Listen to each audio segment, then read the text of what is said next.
sejahtera untuk kita semua. Om Swastiastu, Namo Buddhaya, Salam Kebajikan. Puji dan syukur kita panjatkan kehadirat Tuhan Yang Maha Esa, karena atas perkenanannya kita berada dalam keadaan sehat hingga saat ini. Perkenalkan, saya Dr. Gigi Johana Angela Koman. Saat ini saya bertugas sebagai seorang dosen di program studi pendidikan Dr. Gigi Fakultas Kedokteran Universitas Samratulangi, Manado. Riwayat pendidikan saya, sarjana kedokteran gigi, dokter gigi, Magister Sains Ilmu Kedokteran Gigi Dasar, Peminatan Forensik Kedokteran Gigi. Video ini saya buat untuk melengkapi dokumen pernyataan diri dosen dalam unjuk kerja di Dharma Perguruan Tinggi, bidang pendidikan dan pengajaran. Pada kesempatan ini, saya akan memaparkan teknik pengajaran menggunakan metode DIA, Delivery, Interaction, Assessment, terhadap salah satu modul yang saya ampuh, yaitu modul DVI. Modul DVI memiliki bobot 2 SKS yang diajarkan oleh tim teaching pada mahasiswa semester 8 yang telah mempelajari modul struktur dan fungsi gigi dan modul kedokteran gigi forensik. Deskripsi singkat modul DVI yaitu, setelah mempelajari modul DVI, mahasiswa diharapkan mampu memahami segala sesuatu yang berkaitan dengan DVI. Mahasiswa memahami berbagai metode identifikasi personal, serta dapat melakukan pengisian odontogram sebagai salah satu data primer yang dibutuhkan. Terdapat 4 capaian pembelajaran lulusan program studi atau CPL Prodi, meliputi sikap, pengetahuan, keterampilan umum, dan keterampilan khusus yang dibebankan pada modul DVI. Yaitu, yang pertama, menunjukkan sikap bertanggung jawab atas pekerjaan di bidang keahliannya secara mandiri, S9. 2. Menguasai pengetahuan faktual tentang hukum kesehatan, kebijakan lokal, regional, dan global tentang kesehatan, perkembangan iptek kedokteran gigi, standar kompetensi dokter gigi, P1. 3. Mampu mendokumentasikan, menyimpan, mengaudit, mengamankan dan menemukan kembali data dan informasi untuk keperluan pengembangan hasil kerja profesinya, KU 14. Dan yang keempat, mampu mencatat hasil pemeriksaan dalam rekam medis yang akurat dan komprehensif sebagai dokumen legal yang mendukung rencana perawatan serta keperluan identifikasi odontologi forensik sesuai dengan Disaster Victim Identification secara mandiri, KK3. Terdapat pula 4 capaian pembelajaran mata kuliah atau CPMK pada modul DVI, meliputi 1. Mahasiswa mampu memahami mengenai odontologi forensik. 2. Mahasiswa mampu memahami mengenai DVI. 3. Mahasiswa mampu mengaplikasikan pengisian dental record dalam rekam medis gigi atau odontogram. Dan yang keempat, mahasiswa mampu memahami beberapa metode identifikasi personal. Kemampuan akhir tiap tahapan belajar atau sub CPMK pada modul DVI meliputi mahasiswa mampu menjelaskan mengenai odontologi forensik. Mahasiswa mampu menjelaskan tentang peran dokter gigi dalam DVI. Mahasiswa mampu menjelaskan tentang klasifikasi bencana dan pendekatan kooperatif manajemen bencana. Mahasiswa mampu menjelaskan tentang tujuan Interpol DVI Guide, fase-fase DVI, prinsip-prinsip atau panduan DVI, tata cara pengisian form DVI. Mahasiswa mampu menjelaskan tentang tata kelola DVI yang baik. Mahasiswa mampu menjelaskan tentang struktur komando dan tanggung jawab dalam DVI. Mahasiswa mampu melakukan pengisian rekam medis gigi atau odontogram sesuai dengan panduan rekam medis gigi. Mahasiswa mampu mempraktikkan pengisian rekam medis gigi atau odontogram dengan lengkap dan sesuai dengan panduan rekam medis gigi untuk mendukung kepentingan kedokteran gigi forensik. Mahasiswa mampu menjabarkan metode identifikasi primer dan sekunder. Mahasiswa mampu menjelaskan tentang metode identifikasi personal melalui pola gigitan, gigi tiruan yang digunakan, kebiasaan menggunakan gigi. Mahasiswa mampu menjelaskan metode identifikasi usia atau estimasi usia menggunakan ronsen foto gigi dengan beberapa metode, Lemke Taylor, Demirjian, dan Afatani. Mahasiswa mampu menjelaskan mengenai identifikasi melalui eksekusi pada korban massal. Mahasiswa mampu menjelaskan metode identifikasi golongan darah melalui pulpa gigi. Mahasiswa mampu menjabarkan metode identifikasi DNA melalui analisis saliva dan jaringan rongga mulut. Mahasiswa mampu menguraikan metode identifikasi wajah korban dengan rekonstruksi tulang fasial dan rahang. Dan yang terakhir, mahasiswa mampu menjelaskan metode identifikasi ras dan jenis kelamin dari gigi keligi, lengkung gigi, dan antropologi radang. Materi pembelajaran modul DVI yaitu jenis identifikasi odontologi forensik, peran dokter gigi dalam DVI, klasifikasi bencana, pendekatan kooperatif manajemen bencana, tujuan Interpol DVI Guide, fase-fase DVI, prinsip-prinsip atau panduan DVI, tata cara pengisian form DVI, tata kelola DVI yang baik, struktur komando dan tanggung jawab dalam DVI, rekam medis gigi atau odontogram, panduan rekam medis gigi, metode identifikasi primer dan sekunder, metode identifikasi personal melalui pola gigitan, gigi tiruan yang digunakan, kebiasaan menggunakan gigi, metode identifikasi usia atau estimasi usia melalui benih gigi, gigi ronsen foto gigi, identifikasi melalui eksekusi pada korban massal, metode identifikasi golongan darah melalui pulpa gigi, metode identifikasi DNA melalui analisis saliva dan jaringan rongga mulut, metode identifikasi wajah korban dengan rekonstruksi tulang fasial dan rahang, metode identifikasi ras dan jenis kelamin dari gigi keligi, lengkung gigi, dan antropologi radang. Adapun sumber belajar yang digunakan dalam modul DVI meliputi daftar referensi yang telah ditentukan, jurnal-jurnal terkini maupun textbook lainnya, serta sumber informasi lain yang diperoleh dari internet.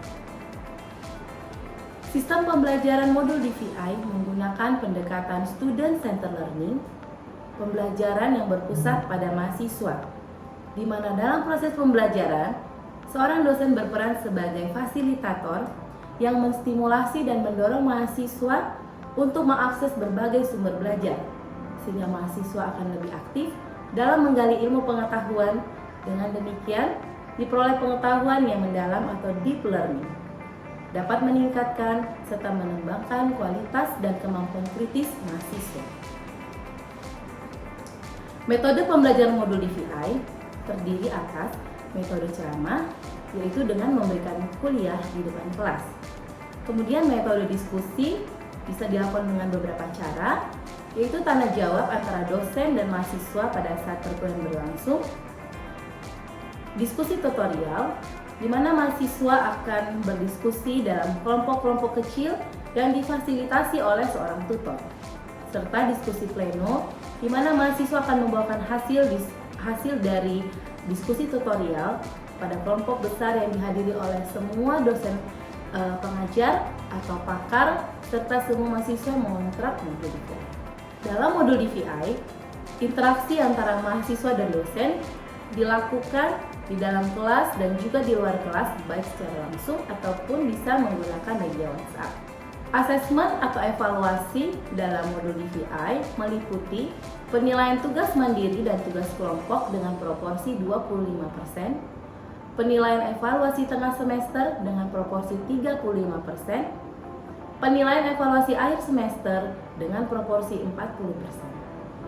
Demikianlah gambaran singkat tentang proses pembelajaran dalam modul DVI. Selanjutnya, saya akan menyajikan proses pembelajaran modul DVI menggunakan metode ceramah dan diskusi yang berlangsung di dalam kelas. Selamat menyaksikan. Terima kasih. Selamat siang adik-adik semua. Siap, Dokter. Oke, begitu mesti semangat, tidak siang-siang gini nggak boleh lemas-lemas ya. Oke, pada hari ini kita akan melanjutkan perkuliahan kita. Topiknya yaitu estimasi usia menggunakan ronsen foto gigi. Nah, sudah pada belajar belum di rumah?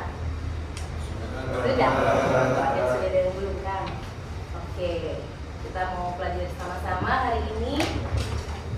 Nah, sebagai pengantar, saya ingin menyampaikan mengenai capaian pembelajaran umum dari pertemuan kita pada hari ini, ya. Jadi setelah kalian mengikuti kegiatan pembelajaran pada hari ini, maka kalian diharapkan dapat menjelaskan mengenai identifikasi usia ataupun estimasi usia menggunakan ronsen foto gigi dengan beberapa metode, yaitu metode Demirjian, Taylor, dan Al-Kakani. Nah, yang menjadi indikator capaian pembelajaran kita ada 3, yaitu ketepatan menjelaskan estimasi usia dengan metode Demirjian, kemudian ketepatan menjelaskan estimasi usia dengan metode Taylor, dan ketepatan menjelaskan estimasi usia dengan metode Al-Kakani. Kira-kira untuk apa kita perlu belajar ini tentang estimasi usia? Ada yang boleh kasih pendapat mungkin dari adik-adik? Oke, menentukan identifikasi korban. Kemudian apa lagi? Kalau lihat dari gambar ini, coba kira-kira kenapa ya kita perlu belajar? Khususnya negara kita ini, di Indonesia ini. Ya. Kalau menurut saya dokter, karena Indonesia itu termasuk negara yang dimana rawan terkena bencana alam, sehingga perlu memperhatikan. Oke, ya, terima kasih untuk Bintang dan Richard ya atas pendapatnya. Jadi kita perlu belajar tentang identifikasi usia atau estimasi usia karena di negara kita khususnya ya merupakan negara yang punya wilayah dengan kondisi geologis, geografis, kemudian demografi yang rawan terhadap terjadinya bencana. Apakah itu bencana karena faktor alam ataupun karena faktor manusia ya. Identifikasi korban ini merupakan bagian dari pelayanan kesehatan dan bersifat lintas sektoral. Jadi dilakukan oleh beberapa pihak ya bekerja sama untuk melakukan identifikasi korban, dan identifikasi korban ini sudah diatur dalam Undang-Undang Kesehatan. Ada yang tahu Undang-Undang Kesehatan nomor berapa? Ya, Desma? Undang-Undang Kesehatan nomor 36 tahun 2009. Oke, benar sekali. Identifikasi korban ini sudah diatur dalam Undang-Undang Kesehatan nomor 36 tahun 2009 pasal 118. Oke, pasal 118. Jadi semua sudah belajar kan? Kenapa identifikasi ini perlu kita lakukan? Coba mungkin kita tunjuk ya. Novia?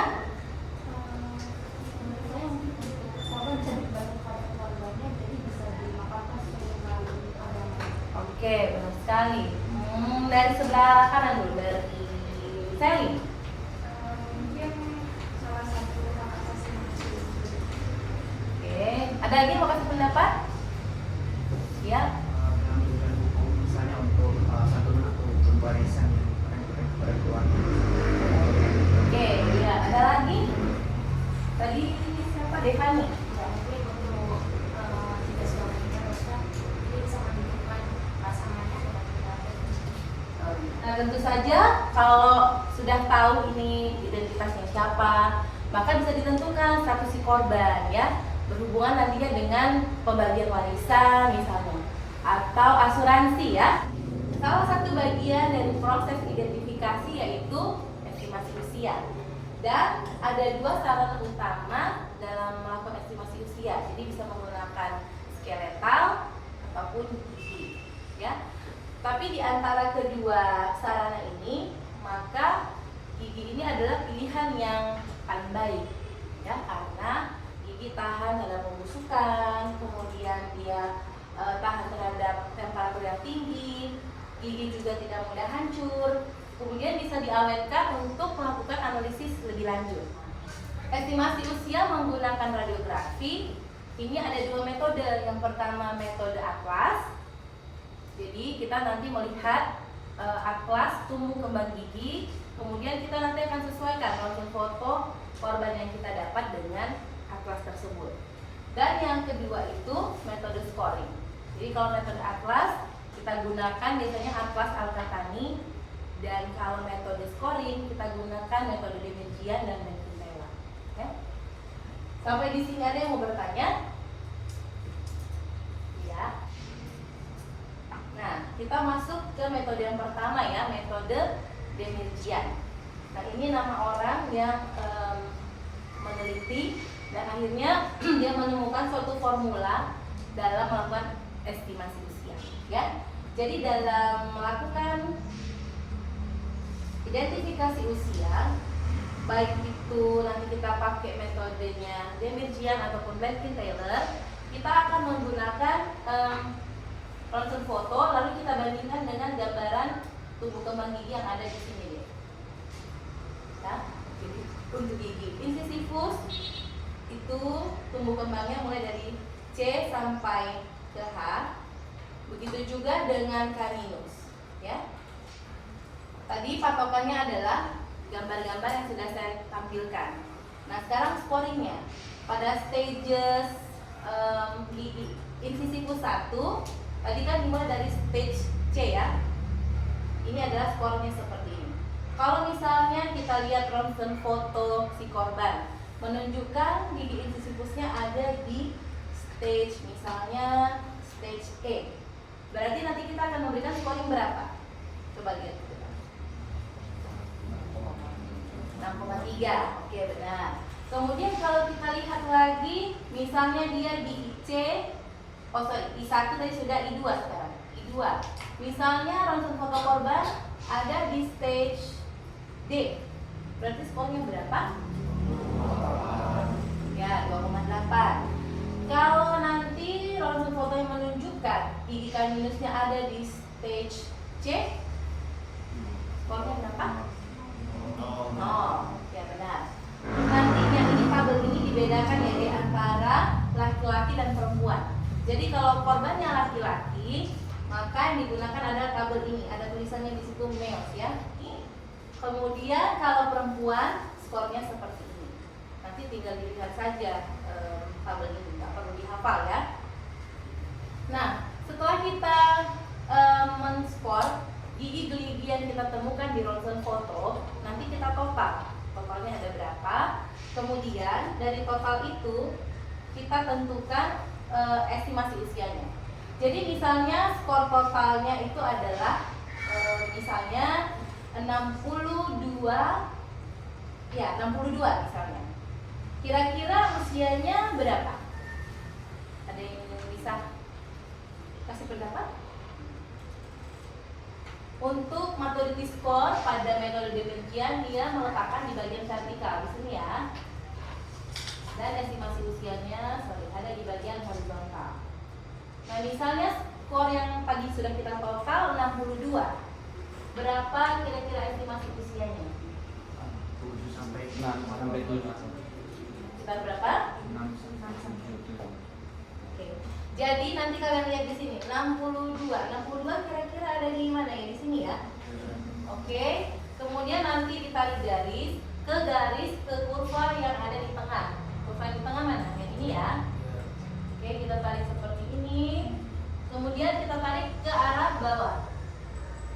Ke bawah. Jadi usianya kisaran 7 sampai 7, sekian, ya. Oke, nanti bisa menggunakan penggaris atau kertas untuk menarik garisnya supaya tepat, ya. Ya. Jadi baik tabel skor maupun kurva harus disesuaikan dengan jenis kelamin. Tidak bisa sembarangan, ya. Oke. Sampai di sini ada yang mau bertanya? Ya, Pascal.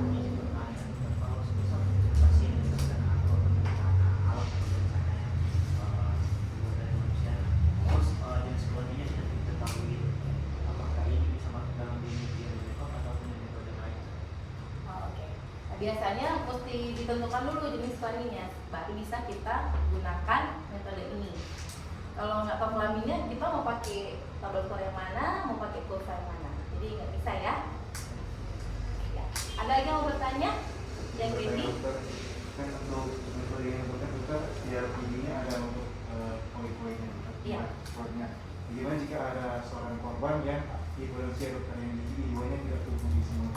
Apakah metode ini masih bisa digunakan? Ya, kalau misalnya dia tidak ada benih, biasanya nggak bisa kita berikan penilaian. Kita berikan saja dia skornya 0, ya. Blankenstein-Taylor ini sama, ya, menggunakan gambaran radiografi tumbuh kembang yang ini mirip seperti Demirjian tadi.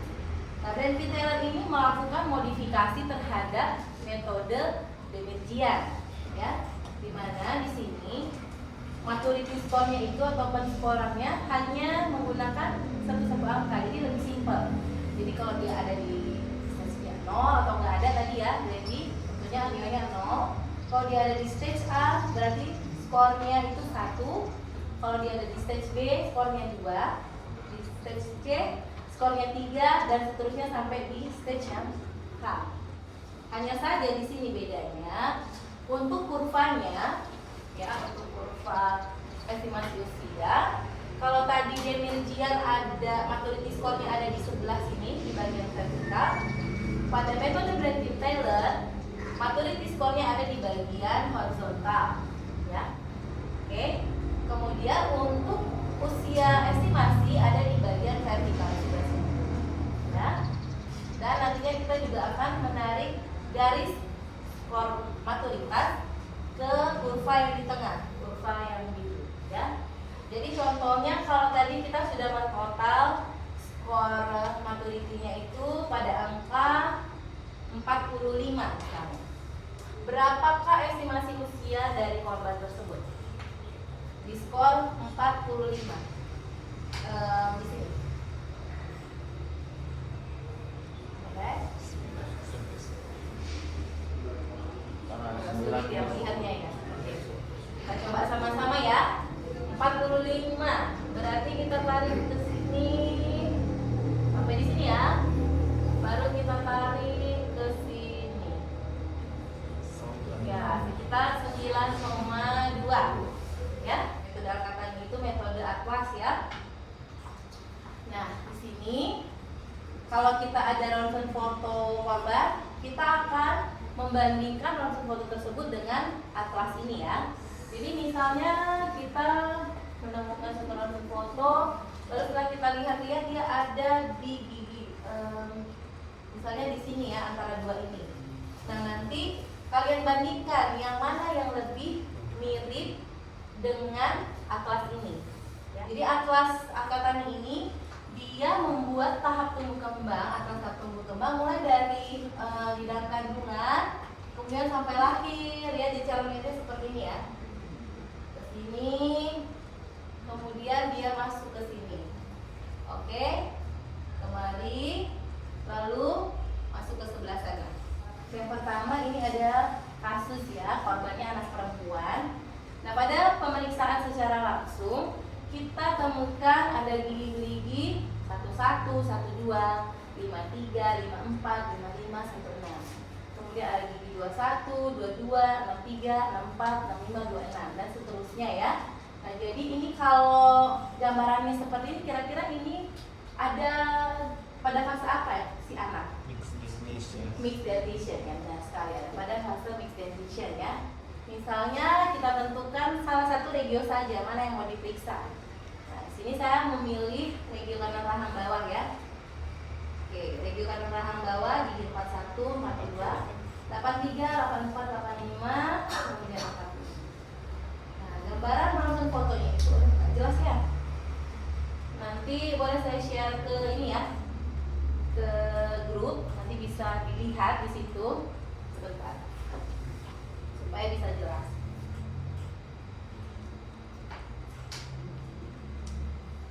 Ya, oke, coba dilihat. Sudah masuk? Ya. Jadi giginya gigi 41, 42, 43 gambarannya seperti yang di sebelah kiri ya. Sini. Kalau di layar tidak kelihatan karena silang. Sebelah sini ya. Ini di 1, di 2, 3. C 3. Di 1, di 2 dan C. Oke, coba kalian lihat gigi I1, I2 dan C. Ada pada stage berapa? Kemudian nanti kita lihat ke tabel ada di skor berapa. Kita tentukan dulu stage-nya ya, sama-sama. Coba nanti saya mau tanya, lihat-lihat dulu. Dalam beberapa detik ke depan akan saya tanya ya. Dulu untuk gigi 41 jenis tika. Kira-kira gigi 41 ada pada stage berapa? Kemudian stage-nya dulu baru nanti skornya kita lihat sama-sama. Ada di stage berapa? Di stage G. Kalau menurut Joshua 41 dia masuk di stage apa? G juga. Nah, setelah kita totalkan, maka skor dari maturitas tumbuh kembang giginya adalah 84,6.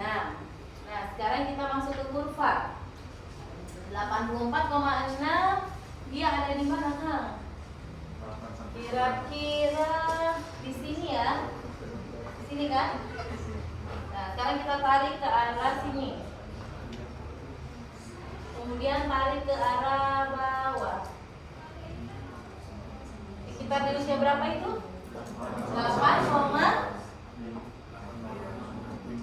8,6 ya, sekitar 8,6. Blankin Taylor. Tadi stage-nya sudah sama ya, tinggal skornya yang mau kita ubah sesuai dengan stage. Nah, skornya itu kalau stage G7, kemudian stage F6, E5, kalau yang 0 ya 0. Nah, kita totalkan skornya jumlahnya adalah berapa? 44. Nah, sekarang kita ke kurva.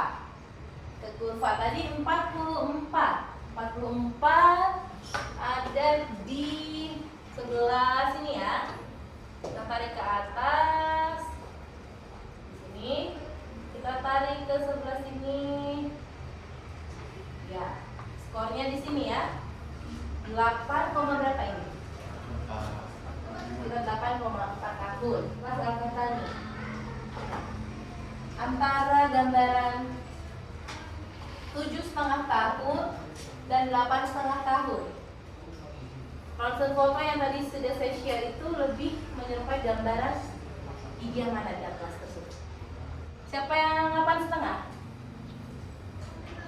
Yang 7,5? Yang nggak angkat tangan? Oke. Jadi kalau kita lihat dia lebih banyak kesamaan dengan atlas yang di 7,5 tahun ya. Nah, nanti 7,5 plus 1 tahun. Jadi dia antara 6,5 hingga 8,5 tahun. Jadi masuk ke range yang menggunakan metode Bergian dan Taylor. Ya. Nah, selanjutnya nanti ada tugas supaya saya tahu ini adik-adik paham nggak dengan penjelasan yang saya berikan ya.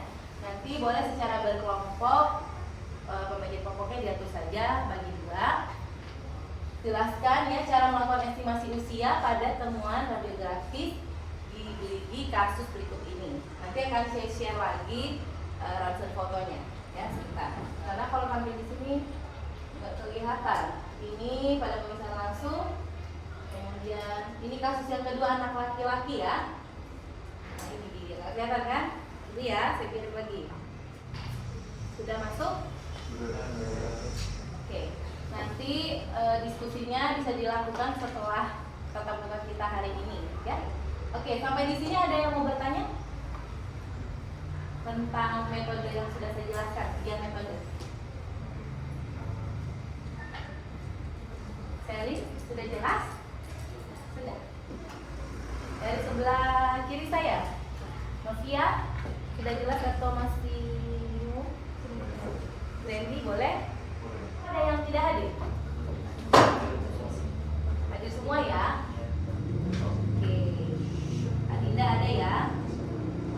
Peggy ada, Joshua ada, Richard ada, Mistika ya, Novia, oh ya, Novia ada, sama Joshua. Oke, baik, terima kasih adik-adik semua atas perhatiannya. Semoga materi yang saya sampaikan ini boleh bermanfaat jika suatu saat nanti di kemudian hari kalian ikut serta dalam identifikasi seseorang, ya identifikasi korban dan melakukan estimasi usia. Oke, selamat siang semuanya. Sampai ketemu lagi pada pertemuan selanjutnya. Demikianlah video pernyataan diri dosen dalam unjuk kerja Tridharma Perguruan Tinggi bidang pendidikan dan pengajaran.